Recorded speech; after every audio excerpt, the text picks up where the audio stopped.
விவசாயிகளுக்கு அடிப்படையான இன்ஃப்ராஸ்ட்ரக்சரான இந்த டேம்கள் கட்டப்படலை. அரசியல்வாதி ஒவ்வொரு வீட்லேயும் அவங்க ஸ்விம்மிங் பூல் கட்டியிருக்காங்க. அம்மா மகராட்சி ஜெயலலிதாம்மா உயிரோடு இருந்தாங்க. இருந்த வரைக்கும் அவங்க இருந்திருந்தால் இந்த செத்துருக்க மாட்டாங்களோ என்னவோ. ஜல்லிக்கட்டுங்கிறது தடையை போடுறதுங்கிறது வெக்கக்கேடான செயல். ஜல்லிக்கட்டு காளைங்கிறது முதல்ல அவங்களுக்கு மாடு வளர்க்க தெரியுமா, மாடுனா என்னென்னு தெரியுமா? எப்போவுமே தமிழர்களை டென்ஷனில் வச்சுக்கிட்டு இந்த மாதிரி அரசியல் இனிமேலாம் எடுபடாது.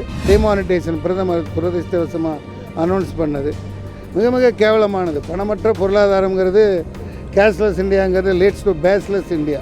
பணமற்ற பொருளாதாரங்கிறது பொண்டாட்டி இல்லாமல் குடும்பம் நடத்துகிற மாதிரி. ஸ்கைப் பண்ணினா எல்லாம் நக்கிட்டு போயிடும். விவசாயிகள் இத்தனை பேர் சாவுக்கு பிரைம் மினிஸ்டர் ஒரு காரணம்.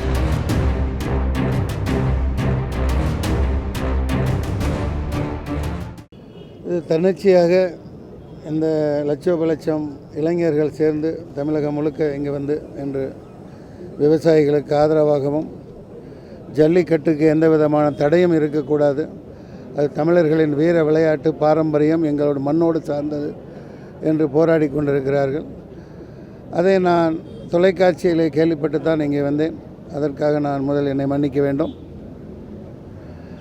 சகோதரர் ஒரு விவசாயி இப்போது சொல்லியது போன்று, பல்லடத்திலிருந்து வந்த விவசாயி சொல்லியது போன்று 150க்கும் மேற்பட்ட விவசாயிகள் உயிர் இழந்திருக்காங்க. அது இந்தியாவிலேயே இது வெக்கக்கேடான விஷயம். கர்நாடகா தண்ணி தரலை, அதனால் ஆற்றுல தண்ணி வரலை, அது ஒரு காரணம். காமராஜருக்கு அப்புறம் யாரும் டேம் கட்டலை. இந்த மேலே ஓடுது மெட்ரோ ட்ரெயின். சாலைகள் புனரமைக்கப்பட்டிருக்கு, மிகப்பெரிய பெரிய சாலைகள் புனரமைக்கப்பட்டிருக்கு. மேம்பாலங்கள் நம்ம மக்களின் மாடர்ன் வசதிக்காக எல்லாம் கட்டப்பட்டிருக்கீங்கள. விவசாயிகளுக்கு அடிப்படையான இன்ஃப்ராஸ்ட்ரக்சரான இந்த டேம்கள் கட்டப்படலை. அரசியல்வாதி ஒவ்வொரு வீட்லேயும் அவங்க ஸ்விம்மிங் பூல் கட்டியிருக்காங்க. அந்த மாதிரி தான் போகுது.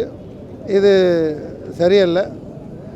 உடனடியாக இறந்த விவசாயிகளுக்கு எந்த பாகுபாடும் பார்க்காம, கட்சி ஜாதி அரசியல் பார்க்காம அதிகபட்ச நஷ்டஈடு உடனடியாக அவங்களுக்கு கொடுக்கணும். சொல்லப்போனால் அந்த டாஸ்மாக் நடத்துகிற கவர்மெண்ட்டு, சாராய வைக்கிற கவர்மெண்ட்டு விவசாயத்தை கையில் எடுத்து ஏக்கர் கணக்காக ஒவ்வொரு விவசாயிகள்கிட்ட இருந்து அவங்களோட உற்பத்தி பொருளை அதிகபட்ச விலை கொடுத்து வாங்கி உற்பத்தியை பெருக்கலாம், ஊக்குவிக்கலாம். நான் இன்னொன்று இந்த ஆவுன்னா கோர்ட்டுக்கு போகிறது, சண்டை போடுறது. அம்மா மகராட்சி ஜெயலலிதாம்மா உயிரோடு இருந்தாங்க. இருந்த வரைக்கும் அவங்க இருந்திருந்தால் இந்த செத்துருக்க மாட்டாங்களோ என்னவோ. போராடி எல்லாம் ஏதோ கொஞ்சம் வாங்கி கொடுத்துட்டு இருந்தாங்க. இன்றைக்கி எங்கே பார்த்தாலும் ஒரே அரசியல் பதவி அது இதுன்னு போட்டு ரொம்ப கேவலமாக இருக்குது பார்க்குறதுக்கு. விவசாயிகள் இத்தனை பேர் இறந்தது மிக மன்னிக்கப்பட முடியாத குற்றம் நம்ம அரசியலில். அரசியல்வாதிகள் அதுக்கு உடனடியாக ஏதாவது நடவடிக்கை எடுக்கணும். இந்த காவிரி படுகையில் அங்கங்கே ஆழ்துளை கிணறுகள் இந்த மாதிரி பெரிய பெரிய போர்கள் அமைச்சு எந்த காலத்துக்கும் யார் கையும் நம்பி இல்லாதபடி இலவச மின்சாரம்னா இந்த மாதிரி 3 லட்சம் கட்டணும், 4 வருஷம் காத்திருக்கணும், அந்த மாதிரி இருக்கக்கூடாது. உடனடியாக 24 மணி நேரத்தில் கனெக்ஷன் கொடுக்கணும். விவசாயிகளுக்கு இலவச மின்சாரம் கொடுக்கணும். நானே இதில் முன்னாடி தொலைக்காட்சிக்கு சொன்னேன். ஒரு 10, 50, 100 போர்கள் போட்டு அங்கேயே எந்த ஊரை கூப்பிடுங்க, அங்கே அமைச்சு ஒரு 100 ஏக்கர் 200 ஏக்கர்னு இப்படி நம்ம சுயமாக நம்மளே அதை நிவர்த்தி பண்ணிக்கிற வேலையை ஆரம்பிப்போம் அப்படின்னு சொன்னேன். அது எல்லோரும் அது போன்று முன் வரணும். ஜல்லிக்கட்டுங்கிறது தடையை போடுறதுங்கிறது வெக்கக்கேடான செயல். சரியாக உடனடியான ஒரு அவசர சட்டம், அதுவும் சாதாரணம் இல்லை, நிரந்தரமான ஒரு அவசர சட்டம் போடணும். எந்த அரசாங்கமும் எந்த கோர்ட்டும் இதை தலையிடுறதுக்கு உரிமை கிடையாது. இது தமிழர் பண்பாடு, எங்கள் வீர விளையாட்டு. காளை மாடுங்கிறது எங்களோட உடன் பிறந்தது. மாடுபிடி வீரர்களெல்லாம் இன்றைக்கி தமிழர் பண்பாடு. அதுக்கு நாள் கணக்காக சொல்லிக்கிட்டு போகலாம். சங்ககால இலக்கியங்கள்லேருந்து முகஞ்சோதரா ஹரப்பா அந்த இதில் 20,000 ஆண்டுகளுக்கு முன்னாடி சரித்திரத்தை எடுத்து பார்த்தா அதில் தமிழ் இன மொழியும் இந்த மாடுபிடி இதுவும் எல்லா சின்னங்களும் அதில் இருக்குது. இதை எங்களை பாரம்பரிய கலாச்சார அழிவை திட்டமிட்டு சில சக்திகள் பண்ணிக்கிட்டு இருக்காங்க.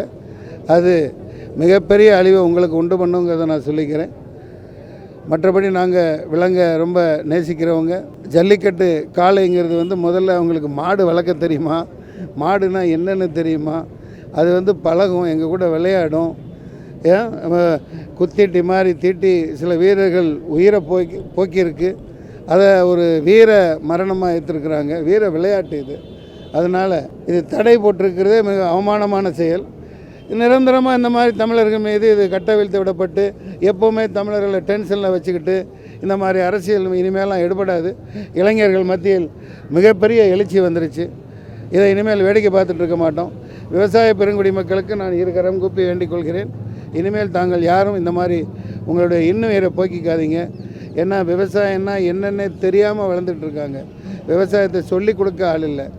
நீங்கள் பயிருக்கு தண்ணி பாய்ச்ச முடியாமல் செத்துருக்கிறத நினச்சி நான் ரொம்ப ரொம்ப மன வெம்பி உங்களை இருக்கரம் கூப்பி கேட்டுக்கிறேன். தயவுசெய்து உங்கள் உயிரை மாய்த்து கொள்ளாதீர்கள். இதை எல்லோரும் உடனடியாக அவங்களுக்கு நிவாரணத் தொகை கொடுக்கணும். இனிமேல் விவசாயம் தலை தோங்கணும்.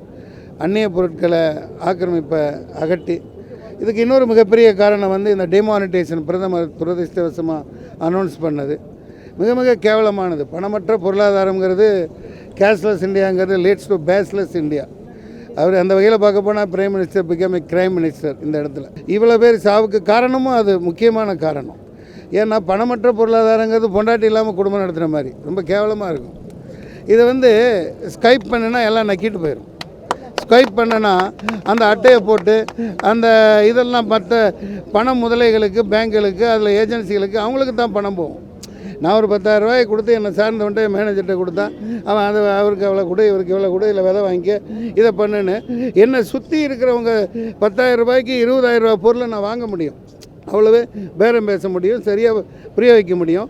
என்னை சார்ந்து நம்மளை சார்ந்தவங்க பிழைப்பாங்க. இந்த ஆள் கார்டில் போடு, பேங்கில் போடு, எல்லாத்தையும் ஒயிட்டில் காட்டுனா எல்லாம் நக்கிட்டு போயிடுச்சு. இப்போ 100 ப்ரொடியூசர் இடத்த காலி பண்ணிட்டு ஊருக்கு போயிட்டாங்க. 3 மாதமாக பொழப்பில்லை. ஷூட்டிங் டெக்னீஷியன்ஸ் எல்லாமே சாவுறாங்க. ஸோ இந்த விவசாயிகள் இத்தனை பேர் சாவுக்கு பிரைம் மினிஸ்டர் ஒரு காரணம். அது இல்லாமல் 350 பேர் இந்தியா முழுக்க இந்த க்யூவில் நின்று ஏடிஎம் வாசலில் பேங்கில் க்யூவில் நின்று செத்துருக்காங்க. அவங்களுக்கு இது வரைக்கும் ஒரு கண்ணீர் அஞ்சலி கூட பார்லிமெண்ட்டில் அவர் செலுத்தலை, நஷ்ட ஈடு கொடுக்கல. இதை நான் அரசியல் பேச வரலை. இது ரொம்ப கேவலமாக போயிட்டுருக்கு. இதை இனியும் இந்த இளைஞர் சமுதாயம் பொறுத்து கொள்ளாது. நன்றி, வணக்கம். தமிழக விவசாயிகளுக்கு பலவிதமான பிரச்சனைகள் இருந்தாலும் இன்றைக்கி விவசாயிகள் தற்கொலை அதிகரித்து கொண்டிருப்பதற்கு காரணம் வறட்சி. அந்த வறட்சிக்கு காரணம் சுதந்திரம் வாங்கின காலத்திலிருந்து இதுவரைக்கும் நம்ம எந்த விதமான ஒரு அணையும் கட்டாமல், நம்ம முன்னோர்கள் கட்டிய அணையில் தூரும் மாறாமல், அன்றைக்கு ஒரு 10,000 கனஅடி கொள்ளளவு இருந்தது அப்படின்னா இன்றைக்கி அது 4,000 5,000 கனஅடி தான் அதனுடைய கொள்ளளவாக இருக்குது. அதனுடைய தூர்வாராக விட்டதுனால, டேமெல்லாம் மேவி வந்துக்கிட்டு இருந்ததுனால நம்ம நீர் பாய்ச்சி விதைச்சு 2-3 தண்ணிகள் பாய்ச்சி கடைசி அறுவடை நேரத்தில் நீர் பற்றாக்குறையின் காரணமாக நம்மளுடைய விவசாயத்தை முழுமையாக நம்ம பயனடைய முடியாத ஒரு சூழ்நிலை வந்தது. இது ஒவ்வொரு தடையும் அரசு அதிகாரிகளும் மற்றவங்களும் சொல்கிற காரணம், நாங்கள் இவ்வளவு கனஅடி தண்ணி இருக்குன்னு நினச்சோம், இவ்வளவு தண்ணி வரும்னு நினச்சோம், அதனால் வரல, அதனால் இந்த மாதிரி ஆயிடுச்சு அப்படின்னு சொல்கிறாங்க. இதுக்கான போர்க்கால நடவடிக்கை எடுத்து தமிழ்நாட்டில் இருக்கிற அனைத்து நீர்த்தேக்கங்களையும் இருக்கிற தூர்வாரி அதனுடைய கொள்ளளவை முதல்ல அதிகப்படுத்தணுங்கிறத எங்களோட அடிப்படை கோரிக்கை அது ஒன்று. ரெண்டாவது, விவசாயி ஒருத்தர் உற்பத்தி பண்ணுற பொருளுக்கு விவசாயி தான் விலை நிர்ணயம் பண்ணணும். நம்ம நாடு விவசாய நாடு. நம்ம நாட்டு மக்களினுடைய வாழ்வாதாரம் கேள்விக்குறியாயிரும். அதனால் இந்த போராட்டத்தை முன்னிலைப்படுத்தி, இதுக்கு முன்னாடியெல்லாம் பார்த்திங்கன்னா விவசாயிகள் சங்கம் அப்படின்னம்னா ஒரு 50-55 வயசுக்கு மேலே பச்சை துண்டை போட்டுட்டு ஒரு 10 பேர் அந்தந்த மாவட்ட ஆட்சியர் அலுவலகத்துக்கு முன்னாடி போராட்டம் பண்ணிகிட்டு இருப்பாங்க அப்படிங்கிற சூழ்நிலை தான் இருந்தது. கடந்த ஒரு 4 மாதங்களாக விவசாயிகள் இளைஞர்களிடம் ஒரு புத்துணர்ச்சியை உருவாக்கி இருக்கிறோம். அதன் மூலமாக கடந்த 29ஆம் தேதி அன்னைக்கு டெல்லி சென்று காலவரையற்ற பட்டினி போராட்டத்தை முன்னின்று நடத்தினாங்க.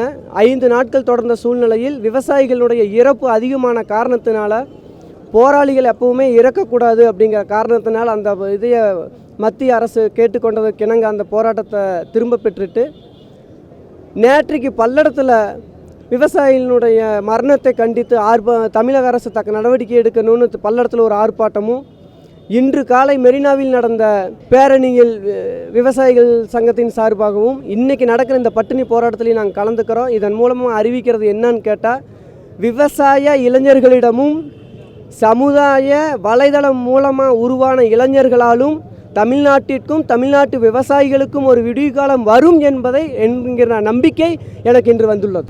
சார், இறந்த விவசாயிகள் குடும்பத்துக்காக ஏதாவது செய்யணும்னு கோரிக்கை வச்சுருக்கீங்களா? நான் கேட்குறேன், நீங்கள் கேட்குறீங்க இறந்த விவசாயிகளுக்கு ஏதாவது கொடுக்கணுமான்னு. நகரத்தில் நம்ம ஒரு கார் வாங்குகிறோம், அந்த காருக்கான இன்சூரன்ஸ் போடுறீங்க, வண்டி விபத்து ஏற்பட்டுருது, இன்சூரன்ஸில் க்ளைம் பண்ணுறீங்க, எங்களுக்கும் விவசாயிக்கு வங்கியில் லோன் கொடுக்குறீங்க, நீங்களே வந்து பாலிசியும் எடுத்துக்கிறீங்க, இன்சூரன்ஸில் பாலிசி எடுத்துக்கிறீங்க. ஏன் அந்த பயிர்க்கடனுக்கான இன்சூரன்ஸ் வரமாட்டேங்குது? எந்த மாபியா கும்பலுக்கு போகுது இந்த இன்சூரன்ஸ் பணம்? எனக்கு வந்து விவசாயம் பண்ணுறதுக்காக இன்றைக்கி நீங்கள் வந்து 1 லட்ச ரூபா பணம் கொடுக்குறீங்கன்னா அதுக்கான இன்சூரன்ஸ் நீங்கள் பிடிக்கிறீங்க இல்லையா? அதுக்கான பயிர்க்கடனுக்கான இன்சூரன்ஸ் பிடிக்கும்போது அதுலேருந்து நீங்கள் இன்சூரன்ஸ் கம்பெனியில் வாங்கணும்ல. ஒரு காருக்கு கொடுக்குற சலுகையும் கூட ஒரு விவசாயிக்கு கொடுக்கலைங்கிறத நம்ம நாட்டோட வெட்கக்கேடு. இத்தனை விவசாயிகள் இறந்தது இந்தியாவின் கருப்பு தினம் தான் சொல்லுவேன் நான்.